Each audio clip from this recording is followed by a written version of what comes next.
¿Quién fue el Papa León XIII? Una breve biografía. Vincenzo Gioacchino Pecci, el sexto hijo de una familia humilde, vino al mundo el 2 de marzo de 1810 en la ciudad de Carpineto, situada al sur de Roma. Vincenzo fue educado primero en el colegio jesuita de Viterbo, en 1818 al 24, luego en el colegio romano 1824-1832 y posteriormente estudió en la Academia de Estudios Eclesiásticos en 1832. Ordenado sacerdote del Señor en 1837, fue inmediatamente integrado al servicio papal y como gobernador fue enviado primero a Benevento, 1838, y luego a Perugia, 1841. Se distinguió por ser muy capaz y justo en el gobierno de los estados pontificios, a él encomendados, por lo que tuvo una reconocida popularidad. Su profunda preocupación social le llevó, entre otras iniciativas, a crear un banco para ayudar a los pobres. En 1843 fue consagrado obispo, siendo enviado por su santidad Gregorio XVI a Bélgica para asumir allí la nunciatura. 2 años más tarde, nuevamente en Italia, le era encargado el gobierno pastoral de la diócesis de Perugia. En 1853 es creado cardenal por el Papa Pío IX. Durante su paternal presencia como pastor de su diócesis, insistió mucho en fomentar una profunda instrucción religiosa de sus fieles. Para dar un fuerte impulso al estudio del tomismo, fundó en el año 1859 la Academia de Santo Tomás de Aquino. Cuando el año 1860 el Estado Pontificio de Perugia era anexado a Cerdeña, una legislación fuertemente secularista era introducida por los nuevos gobernantes, conocidos con el nombre de piamonteses, poniendo fuertes trabas a la libertad religiosa de los fieles católicos. La situación llevó a Monseñor Pecci a alzar firme su voz de protesta, siendo constante y firme en la defensa que hacía de los derechos de la Iglesia y de su grey en particular. Sin embargo, a pesar de esta actitud de oposición, supo mantener siempre una buena relación con el nuevo gobierno.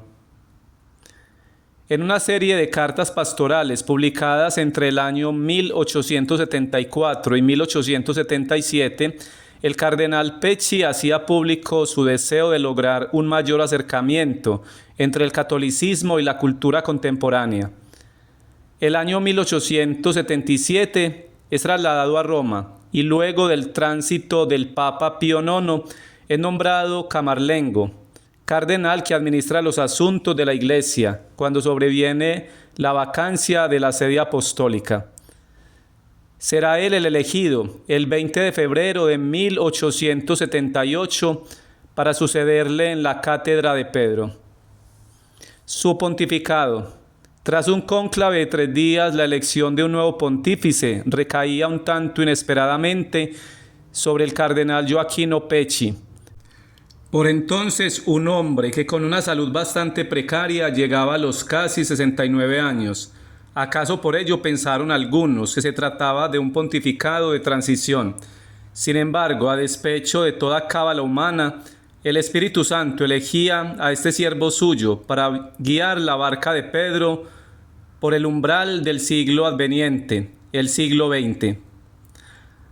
Al asumir la misión apostólica que Dios le confiaba, la de confirmar a sus hermanos en la fe, el nuevo pontífice elegía el nombre de León, una inspiración divina, para que su nombre fuese como un signo o anuncio de lo que sería la nota esencial de su pontificado. Lo cierto es que el nuevo Papa, que a más de uno habría sugerido la idea de que el suyo sería un pontificado breve, habría de guiar la barca de Pedro con ejemplar firmeza durante casi 26 años. Y vaya que cual rugido de león haría resonar más de una vez la firme voz de la Iglesia en todo el mundo, la voz que con singular energía se alza en defensa de sus hijos, especialmente cuando ve que se maltrata y desprecia a los más débiles e indefensos. En ese sentido, su santidad León XIII ha llegado a ser conocido como el primer papa de las encíclicas. Muy prolífico en su labor magisterial, publicó alrededor de 50 documentos. Hizo conocer al mundo entero la enseñanza de la Iglesia, iluminando con la luz del Evangelio los más diversos problemas que se iban presentando en su tiempo. La más importante de sus encíclicas, sin duda, es la conocida con el nombre de Rerum Novarum, y fue promulgada el 15 de mayo de 1891. Con esta encíclica se iniciaba una nueva etapa conocida como Magisterio Social Pontificio, etapa que de ninguna manera desconoce, sino que todo lo contrario, hunde sus raíces en el Evangelio mismo, así como en el pensamiento y la acción social que, inspirándose en las enseñanzas evangélicas del Maestro, han acompañado a la Iglesia desde el inicio de su caminar. Por medio de esta encíclica, el Papa de los Obreros, con tono firme, hacía resonar en el mundo entero la voz de la Iglesia, que una vez más se alzaba en defensa de los débiles, los pobres, los sin voz. Advertía claramente de los peligros que traería para el mismo hombre las nuevas concepciones políticas, sociales y económicas, que no tomaban en cuenta a la persona humana y que además evadían sus responsabilidades sociales por su marcada tendencia individualista. Ciertamente la creciente pobreza y explotación del hombre por el hombre en el campo del trabajo hacía necesario este llamamiento universal que en nombre de Dios y con todo clamor humano defendiese a los obreros. Al publicar la Rerum Novarum, el Papa León XIII mostraba una vez más la profunda preocupación que, como pastor universal, movía su corazón para alzar su enérgica voz de protesta al agravarse cada vez más la llamada cuestión social. No sin razón, su encíclica ha sido llamada la Carta Magna del Trabajo. Es conocido también el gran empeño que su santidad León XIII pusiera en favorecer la unidad entre la fe y el pensamiento. Con este fin dio un nuevo impulso a la doctrina de Santo Tomás de Aquino, poniendo en su encíclica Eterni Patris a este santo como modelo para los estudios filosóficos y teológicos. En el terreno ecuménico se dio un verdadero cambio, al menos en lo que se refiere a las relaciones con la Iglesia Oriental. El objetivo del Papa León XIII en este sentido era lograr la reunificación de quienes se habían separado de la Iglesia. Fruto de esos esfuerzos fueron en 1879 el fin del cisma caldeo y del cisma armenio. En este mismo campo las cosas no fueron tan bien en lo que se refiere a los anglicanos. Con ello no solo no se llegó a ningún acuerdo, sino que se abrió más aún la brecha cuando en 1896 una comisión pontificia, nombrada por el mismo Santo Padre con el objeto de estudiar la validez de las ordenaciones anglicanas, llegó a la conclusión que no se había dado entre ellos la continuidad de la sucesión apostólica. La actitud que el Papa León XIII mostró frente a las diversas ciencias fue la de un vivo interés y deseo de que se llegase siempre al conocimiento de la verdad. Entre otras cosas, fue él quien abrió las puertas del Archivo Vaticano en 1883, de acceso muy restringido durante siglos, dando amplias facilidades para la investigación histórica. Relaciones internacionales. A lo largo de su pontificado, León XIII mostró extraordinarias habilidades para el gobierno y el manejo de las relaciones internacionales con otros estados. Una de las intenciones de su pontificado fue la de lograr ubicar adecuadamente a la Iglesia en la sociedad tal y como se iba perfilando por entonces. Para ello, por medio de una hábil política eclesiástica, buscó mejorar en lo posible las frágiles y quebradizas relaciones con los diversos estados europeos. Para entonces, las posesiones territoriales del papado, luego de serle arrebatados los estados pontificios, se reducían a un minúsculo estado, el Vaticano.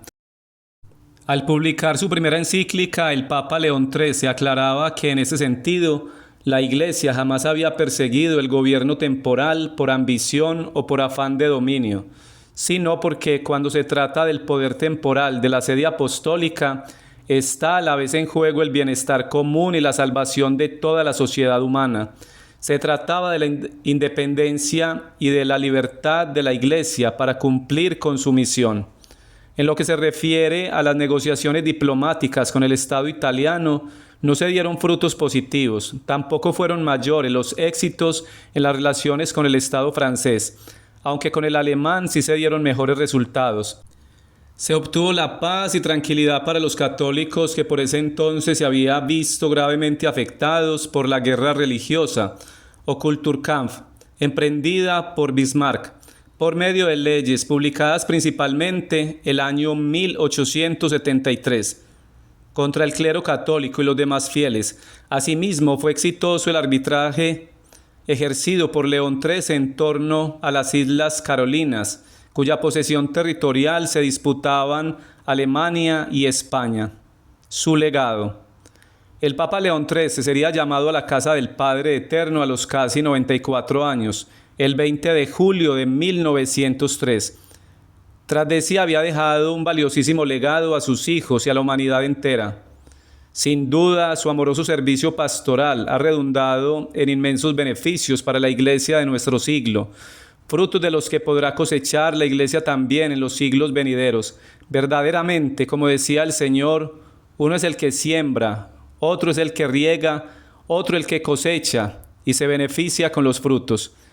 Y en los sabios designios del Señor, lo que León XIII sembró, lo que el Señor mismo ha hecho crecer y madurar por la gracia de su Espíritu, eso es lo que hoy recibimos y cosechamos, los frutos de los que nos nutrimos. Su Santidad León XIII, con su firme y valiente defensa del hombre frente a los peligros de las erradas concepciones antropológicas que nutren las ideologías y economías de este siglo, ha hecho sentir muy fuerte en el mundo entero la voz de la Iglesia que sale en defensa de lo que para ella es lo más sagrado, el ser humano y su dignidad, dignidad que le viene de ser hijo de Dios, por quien Cristo en la cruz pagó un precio de sangre. El rugido de León XIII sigue resonando fuerte en el corazón de la Iglesia y en el mundo entero, recordando a todos los que casi un siglo después proclamaron los padres conciliares. Para la Iglesia nada hay de verdaderamente humano que no encuentre eco en su corazón. Lumen Gentium 1. Esta información ha sido extraída del artículo de Jürgen Daum de catholic.net.